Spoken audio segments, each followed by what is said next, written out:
My brother called. Where's your husband? I said, on a business trip. He said no, he's in Hawaii with. The anticipation of a getaway with my friends, courtesy of my credit card, was quickly overshadowed by a growing unease.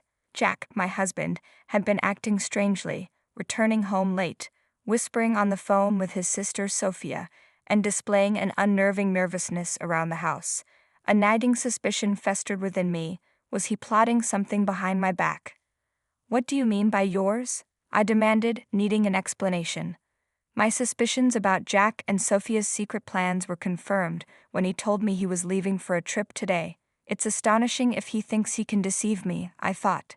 He should have thought his plan through more carefully. My patience had worn thin. Today I craved revenge. I had always had a plan up my sleeve, and now was the time to stand up to Jack and his sister. By the end of today, things will start to make sense, I whispered to myself, a glint of determination in my eyes. I hope they enjoy their trip, unaware that I have someone on the inside working with me.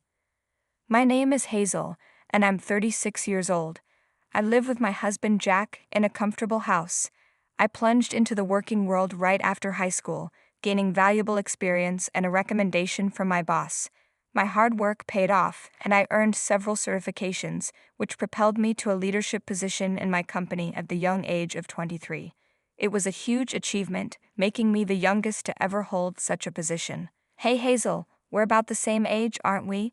And you're already a supervisor? That's amazing, Jack remarked, his surprise evident. I might be a year or so younger, I explained, but I've been working here since I decided to leave high school early. It's given me a lot of experience. Jack seemed impressed by my early career focus. He often praised me during those days. Eventually, Jack began to show interest in me. Despite my initial hesitation, I found myself falling for him. Our relationship blossomed.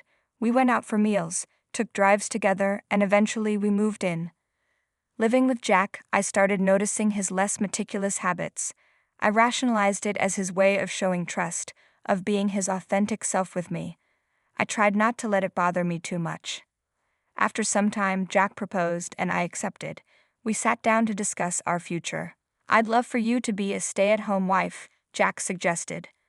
I'll work and make money, and you can look after the house. It's the ideal setup. I also want us to start a family soon, buy our own home, and plan our wedding. I'm thinking wedding first, then buying a home, followed by kids. What's your take, Hazel? Your plan sounds lovely, I responded. The sequence doesn't really matter to me, but we do need to think about our financial situation, especially with our savings. And I'm not planning to quit my job, even if we have kids. We could arrange our work schedules to be more flexible. I'm just worried about how we'll manage financially if we decide to buy a house. Yeah, I understand that, Jack admitted, but it bothers me that you earn more than me. Still, I dream about us having our own place.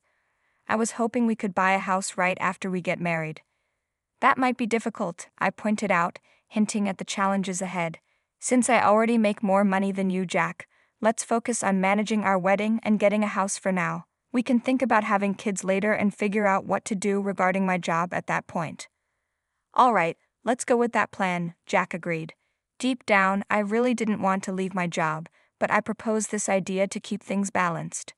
Otherwise, I feared Jack might keep pushing his expectations on me indefinitely. During our engagement, we threw a party that both our families attended.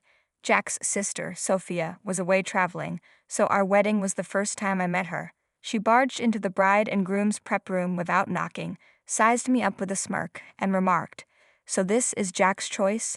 A bit on the simple side compared to his ex's, huh? Oh, I'm Sophia, your new sister-in-law. Just so you know, I'm pretty straightforward with family." I'm Hazel. Nice to meet you," I replied, somewhat taken aback by her bold demeanor. Sophia waved dismissively and left the room, leaving me a bit shocked by her blunt introduction. This new sister-in-law of mine was certainly a character. Later on, I met Sophia's husband, who seemed like a reasonable person in contrast. Our wedding ceremony was beautiful and went smoothly. Jack and I eventually purchased the house we both loved, and life seemed to be moving at a busy pace, prompting me to invest even more energy into my work. One day when I was busy, the doorbell rang. I asked Jack to answer it. He returned, all smiles and laughter, with Sophia, who had decided to drop by unexpectedly. Hazel, hey, look at Jack, owning such a big house. That's pretty good for him, right? After all, he's my little brother, Sophia commented, making herself comfortable. I've been working hard. Feel free to make yourself at home, Hazel. Do we have any snacks or something? My sister's here, so let's be quick. I couldn't shake off the feeling that something was off with Jack's behavior. He seemed to puff himself up in his sister's presence, acting as if he was the sole owner of our house. It was clear he probably led her to believe he bought the house on his own. I played a significant role in making the down payment and continued to contribute to the mortgage payments for our house. Despite this, Jack was adamant about having the title in his name alone, and eventually I agreed to it. Living together, I thought it wouldn't really matter whose name was on the deed, but the way Jack bragged about it to his sister rubbed me the wrong way. Still, I chose to keep quiet and not cause a fuss. Here are some snacks, I mentioned casually, trying to smooth over the atmosphere. Jack does put in a lot of effort, you know. Why does Hazel sound so in charge? She's not the boss or anything, Sophia remarked, a hint of annoyance in her voice. Well, actually, I am Jack's supervisor at work, I clarified, a bit surprised. Oh, is that so? Did Jack not tell you? When I joined the company, Hazel was already a manager since she started working right after leaving high school. It just happened that way. If it were up to me, I'd have surpassed her quickly, Sophia mused. Wait, you left high school early? You seem so responsible, yet you're less accomplished than me, Sophia asked, a bit mockingly. Is there an issue just because I didn't finish high school? I responded, trying to keep the peace. No, not really, but Hazel, since you're not a high school graduate and I'm your sister-in-law, I can ask you for anything, right? That's the rule, Sophia joked, though her tone suggested she wasn't entirely kidding. Hazel, whatever my sister wants, she gets. If you refuse, I'll have to ask you to leave the house, Jack added, seemingly backing up his sister's outrageous claim. I was baffled by their conversation. Why would not having a high school diploma and her being my sister-in-law mean she could demand anything from me, and the threat of being kicked out of my own home for not complying? Was this some sort of bizarre joke? I managed a polite smile and quickly retreated to the kitchen, needing a moment to collect my thoughts. From there, I could still hear Jack and his sister talking, and it sounded like they were serious about what they had said. A little while later, Sophia followed me into the kitchen. Hey Hazel, I actually need to ask you for a favor, she said. What is it? I asked, already dreading the request. I need to borrow some money, like $5,000, please, he said, as if it were a small favor. How is that a small amount? That's quite a lot. What do you even need it for? I questioned, trying to grasp the situation. Come on, it's just $5,000. You're a supervisor, right? You must have a good salary, Sophia pressed, assuming my financial situation would easily cover her request. The entire conversation felt surreal, leaving me to wonder how we'd gotten to this point. Sophia needed the money to cover the costs of renovation. When I reminded her about boasting of her new condo recently, she brushed it off. Did I? Well, just give me the money, she said. Jack said he'd lend it to me and told me to ask you. What? Why would he make such a decision without consulting me first? I was taken aback by Jack's assumption. Listen, Hazel, you either give me the money, or I'll call your boss right now and tell him you're resigning. Which will it be? Sophia put me in a tight spot. All right, Sophia, I'll lend you the money, but there's a condition, I asserted. We need to draft a promissory note. What, even though we're family? Sophia seemed surprised. Yes, I want it in writing. So when you come to collect the money, bring a valid ID with a photo, okay? Such a hassle, but fine. If you're giving me the money, I'll come over tomorrow night, Sophia reluctantly agreed, despite the inconvenience. I knew it was crucial to get Sophia's agreement in writing. True to her word, albeit grumbling, she brought everything required the next day. Through this ordeal, I realized just how much Jack was under his sister's influence. It was frankly absurd. No matter what I said, it wouldn't have made any difference. Later, I discovered Sophia spent the money on designer items. After the initial loan, she started asking for more money without any shame. I insisted on a promissory note each time, and within a month, she had borrowed around $112,000 from me. Just when the situation seemed unbearable, I received an unexpected call from my boss. They wanted to promote me from a supervisor to a department manager. I was ecstatic. This was a step closer to my dream of becoming the head manager. Eager to share the great news, I rushed home to Jack, who had taken the day off. "I'm home, Jack. Guess what?" I announced my arrival. "Welcome back, Hazel. You seem thrilled." "What's up?" Jack greeted me. "Today my boss called me in, and guess what? He offered me the position of department manager." I exclaimed, my excitement bubbling over. I've always aimed to be the head manager, so I'm incredibly excited to be moving closer to my goal. "Wait, what? Hazel, you're getting promoted." Jack's reaction mixed surprise with perhaps a hint of disbelief, underlining a day full of revelations and reaffirming my commitment to my career goals amidst the family drama. "I don't understand. Did you actually say yes to the promotion?" Jack asked, clearly puzzled. "Yes, I accepted it. I've mentioned my career goals to you before, haven't I?" I responded, surprised by his reaction. "Wait a minute. You should have asked for my permission before making such a decision. What were you thinking? Plus, I've always said I wanted you to be a stay-at-home wife. How is it that you're moving up, while I'm stuck in the same spot? Doesn't that strike you as odd?" Jack questioned, frustration evident in his tone. "That's not my responsibility. I've made it clear I don't want to quit working. Why you haven't been promoted is something I can't answer," I replied, standing my ground. Soon after our exchange, Jack made a call, presumably to his sister, because she showed up a few minutes later. "Hey, I've heard you snatched the promotion that should have been Jack's. What gives?" She accused me right away. "I didn't snatch anything. In our company, promotions are awarded based on one's performance," I explained calmly. "So what you're suggesting is Jack isn't good at his job? How could you look down on your own husband?" Sophia snapped back, twisting my words. "This is absurd," I muttered under my breath as they decided to celebrate at my expense, grabbing my bank card right from my purse, despite my attempts to resist.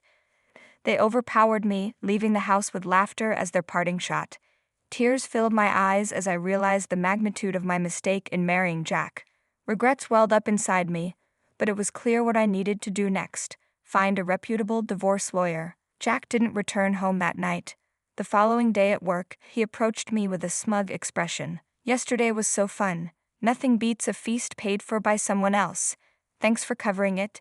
He handed me the receipt for a high-end barbecue place, showing a charge of $1,500, along with receipts from luxury bars amounting to a staggering $99,000. I was fuming inside but bit my tongue as more colleagues arrived. On my way home, I checked my bank account and was horrified to discover a total of $99,000 had been withdrawn. I confronted Jack as soon as I saw him. "Jack, what on earth were you thinking, spending $99,000 on fancy meals and bars, no less? That money was mine, saved from before we were together," I exclaimed, barely containing my anger over his reckless spending and disregard for our financial well-being. As soon as I walked through the door, Jack started complaining about me nagging him. When I brought up the issue of the money he had spent, money I had saved before we got married, he dismissively said, "I don't know, and I don't care. It's already spent anyway," and locked himself in the bathroom. That was the last straw for me. I decided then and there that I was going to divorce him. Over the weekend, I visited a lawyer, and in the weeks following, the preparations for our divorce moved along smoothly. Jack's behavior hadn't improved. He continued to come home late and rushed out early on his days off. Just when I was considering hiring a detective to see what he was up to, I received a call from Smith, my brother-in-law. "Hello, is this Hazel?" Smith's voice came through the phone. "Yes, Smith. It's unusual to hear from you. What's up?" I replied, surprised by his call. "Well, it's been a while. I'm actually calling to ask if Sophia is with you," he said. "No, Sophia isn't here." "Why do you ask?" I was curious. "She's been coming home late and disappearing on weekends without telling me where she's going. She mentioned she was at Jack's place when I asked her yesterday," Smith explained. "That's interesting. Jack has been acting similarly. They might be going somewhere together, but frankly, it's no longer my concern," I shared, distancing myself from the situation. "Oh, and Smith, there's something I need to tell you too," I continued, sensing an opportunity to share my experiences. Smith was taken aback by my indifference, but he urged me to continue. I told him everything about the money Sophia had borrowed from me, Jack's extravagant spending, and my decision to divorce Jack. Hearing all this, Smith sighed deeply. Is that so? I'm sorry about my wife. I've been at my wits' end, thinking about divorce, but haven't been able to take that step, he confessed. Smith, why don't you use the evidence I've gathered? It sounds like we're both dealing with similar issues. Maybe it's time to teach these reckless siblings a lesson they won't forget, I suggested, feeling a bond of mutual understanding forming between us. Yeah, let's work on this together, Smith agreed, a note of determination in his voice. Then he mentioned something intriguing. Sophia had been pushing him to take a long vacation, and he had noticed travel brochures on their vanity. Curious, I decided to investigate a shelf in our house that Jack always kept off limits. To my astonishment, I found travel brochures and club cards hidden there. It all made sense now. They were planning a trip without us knowing. Smith, I think they're definitely planning a trip. I just found evidence of it, I informed him, both of us realizing the depth of our partner's deceit. This newfound information solidified our resolve to proceed with our plans for divorce and hold them accountable for their actions. I stumbled upon some travel brochures hidden away, sparking an idea as I shared my plan with Smith over the phone. He couldn't help but laugh and agreed to play along. We concluded our call with a promise to coordinate our actions through text messages. I also forwarded him some evidence that might be useful for his own divorce proceedings. While we meticulously strategized our next moves, 3 weeks later, just as the sun was rising, Jack left our house.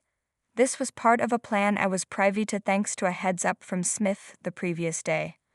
A few hours into his adventure, Jack called me, boasting about how he was going to enjoy a trip using my credit card with Sophia and their friends.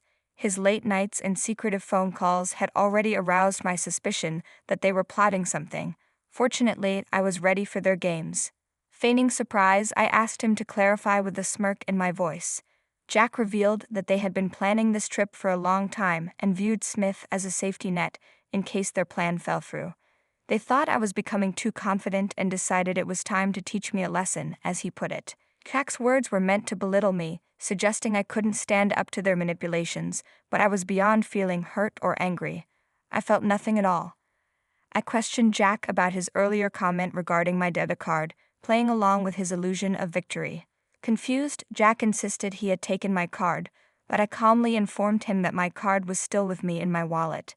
There was a moment of silence before he stuttered, questioning what card he had bragged about using. I revealed, much to his shock, that he had mistakenly taken an old gym membership card of mine. It matched my debit card in color and size. Realization dawned on Jack as he confirmed. It did say fitness club on the card. He began to question his mistake, wondering if he had mixed up the cards. Amidst this confusion, Smith, who had been listening in on speakerphone, couldn't contain his amusement. Jack's grand plan to splurge on my dime had crumbled over a simple mix-up with a gym card. This blunder not only foiled their extravagant scheme, but also marked the beginning of their comeuppance. With Smith and I ready to move forward with our plans, strengthened by the absurdity of their mistake, Jack was adamant he had seen his debit card, but his plan had fallen apart. "Ah, so this was Sophia and your scheme?" he lamented, realizing he had been outsmarted. "I'm so disappointed. Actually, last night, I swapped your debit card with the gym membership card. It seems you didn't bother to check this morning and just took off with it," I revealed, enjoying the turn of events. "What? What are you playing at?" Jack was clearly frustrated. "No, I should be asking you that. Tough break, huh? Don't get too full of yourself just because you're my stepbrother. Got it?" I countered, not letting him intimidate me. Jack tried to brush it off. "You'll see. We have gifts for you both when we return. You think you can bribe us? I won't accept anything but cash," he bluffed. "We'll see about that. Look forward to it." I dismissed his comment, focusing on the situation at hand. "What are you going to do now?" Jack finally asked, his tone changing. "Oh, Hazel, can you send us some money? It's so cold. I think we're going to freeze." The reason for their discomfort was clear. They were in Alaska in February. The cold there is biting, and if Jack and his group were complaining, it meant my plan had worked perfectly. "Really? You mentioned Smith would help, right? Or is he not there?" I played along. What do you know something? Jack's confusion was evident. Should I fill you in since you and Sophia decided to team up? Smith and I did the same. It's quite simple, I explained, enjoying the irony of the situation. Now do you understand why I kept you on the phone for so long during that first call? It was to buy time. And Smith, he's on his way back here on another plane. The revelation seemed to hit Jack hard. Our coordinated response to their scheme had left them stranded and cold, far from the luxurious getaway they had anticipated. My satisfaction came not just from thwarting their plan, but also from the solidarity Smith and I showed in facing their deceit. As soon as I received confirmation that Smith had boarded his flight back, I ended the call with a clear message to Jack. We've joined forces to teach you a lesson. Now find your way back on your own. See you. With that, I hung up, eager for Smith's return. I took this time to call my lawyer, setting up what would be our final meeting about the divorce before Jack and his entourage could make their way back. I anticipated a confrontation upon their return and wanted to be fully prepared. Just a few hours later, as predicted, Jack and his entourage arrived, bursting with indignation. Hazel, what the hell? You better be ready to move out. Smith sided with you, hasn't he? Why did you return before us? This is unbelievable. You think I'm okay with this? Apologize now, Jack raged. Shut it and sit down, Smith intervened, his usually calm voice now booming, commanding Jack and his friend to sit immediately. They complied, shocked into silence by Smith's authority. Our lawyer wasted no time distributing his business cards to Jack and his friend, who looked utterly confused as they accepted them without further ado. Smith and I presented them with a stack of papers. Their confusion turned to shock as they skimmed the documents, their complexions draining of color. Wait, this talks about dividing property. You're not suggesting a divorce, are you? Jack stammered, disbelief coloring his tone. It's on mine too, a divorce? What did I even do? This has to be a joke, right? Jack's friend echoed his disbelief, looking from one to the other for confirmation. Yeah, right, Smith responded, his tone final. I'm heading home. I've had enough. I've been recording your daily tantrums for a while now, including that call you made during your so-called vacation. Jack, you really don't see the problem with your behavior, do you? I can't keep living like this. Wait, are you serious? Jack's voice was tinged with a sudden realization of the gravity of the situation as the reality of impending divorces began to sink in. The tables had turned entirely, with Smith and I standing united, ready to move forward from the chaos they had created. I mentioned it before, didn't I? I want half of the down payment we made on the house, plus the remainder of the mortgage, and I want back the savings you used from when I was single. I firmly stated my demands to Jack. Turning to Sophia, I continued, and you, Sophia, you're going to repay me for the money you borrowed and the additional amounts you withdrew from my savings, along with Jack, right? Sophia tried to deflect.